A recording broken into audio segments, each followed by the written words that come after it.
Bonjour à toutes et à tous, je suis Patrick Dobar et aujourd'hui on va voir un petit exercice du yoga des yeux. Grâce à la physique quantique, on s'aperçoit que en fait il n'existe pas une réalité, mais une multitude de réalités. On pourrait même dire une infinie de réalités et que chaque individu construit sa propre réalité. La première question qu'on peut se poser, c'est comment on accède à la réalité d'une manière globale. C'est grâce aux sens, à nos 5 sens. On va voir un petit peu, selon les neuroscientifiques, comment fonctionne notre appareil visuel, parce que c'est important de comprendre un petit peu ce mécanisme. Alors, quand vous fixez un objet, je fixe un objet, là je regarde par la fenêtre, et je vois par exemple un arbre là-bas au loin. Je fixe cet objet. La représentation de cet objet va frapper ma rétine. Ensuite, cette image va être envoyée donc par l'appareil visuel jusque vers l'arrière du cerveau. Ensuite, répartie sur toutes les régions cérébrales de manière très complexe. Et jusque-là, selon la neuroscience, nous n'avons encore pas conscience de ce que nous avons regardé. Et tout ceci se produit en moins de 0,02 de seconde. La conscience va commencer à exister quand la représentation de cette image va être envoyée aux régions préfrontales et pariétales. C'est ce qu'on appelle le réseau fronto-pariétal. C'est le réseau de la conscience. Ça, c'est pour tous les sens, pas seulement pour l'appareil visuel. Mais ce qui est intéressant, c'est de constater que la première phase du fonctionnement de l'appareil visuel est donc inconscient. Et là, entre cette première phase et la deuxième phase de la conscience, eh bien, il y a des objets qui ont disparu. C'est-à-dire des représentations d'objets, je regarde par la fenêtre. Donc, mon appareil visuel, lui, s'imprègne de toutes les informations du paysage, mais seulement certaines informations vont être transmises à ma conscience. Voilà. Alors, pourquoi?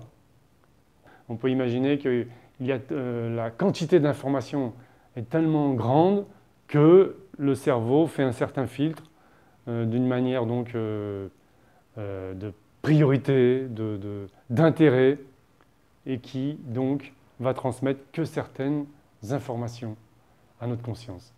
On peut aussi imaginer que certaines représentations sont en second plan, par exemple, ou si c'est dans un mouvement, donc elles apparaissent que trop peu de temps, elles sont cachées par d'autres informations qui sont plus importantes à nos yeux, etc., etc.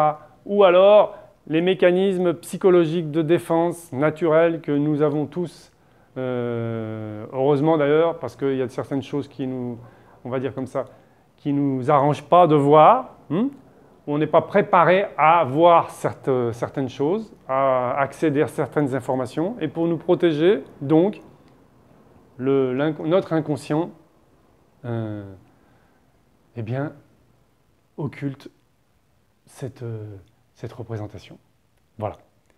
Mais ce qui nous intéresse ici, c'est augmenter notre capacité visuelle, augmenter notre espace conscience par rapport aux informations qui nous arrivent par l'appareil visuel. Parce que plus on voit, plus on a conscience d'objets, eh bien plus on aura de données pour pouvoir faire des choix, etc., etc., et augmenter notre bagage culturel momentané, on va dire ça comme ça.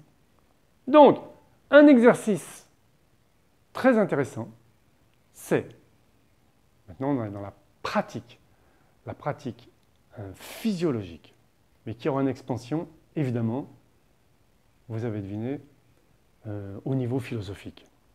Donc, vous allez choisir un objet dans votre environnement. Ça peut être à l'intérieur de votre maison, ça peut être donc un paysage. Vous choisissez un objet et vous fixez cet objet. Et vous le fixez avec la plus grande attention.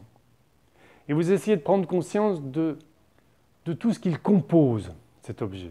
C'est-à-dire couleur, nuances de couleur, forme, texture. Et vous vous concentrez uniquement sur cet objet. Vous oubliez son contexte.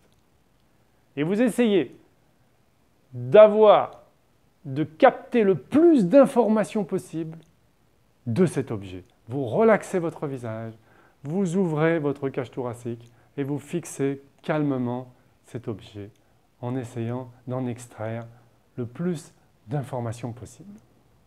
Ça, c'est la première phase de l'exercice.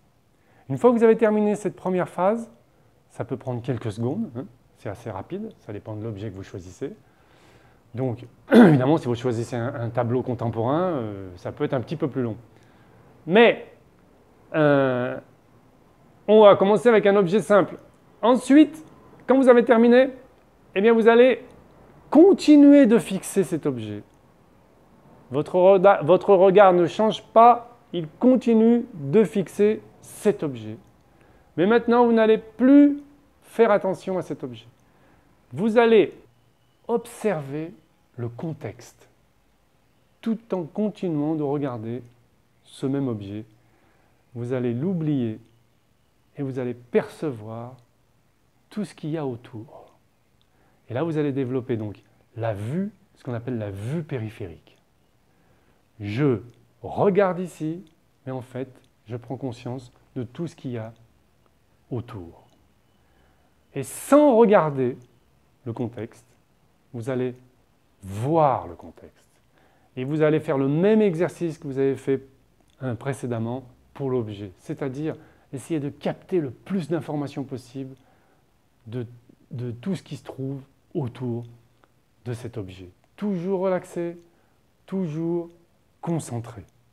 Avec ce genre d'exercice, eh bien, vous allez augmenter votre espace conscience. Eh bien, je vous remercie et à un prochain exercice.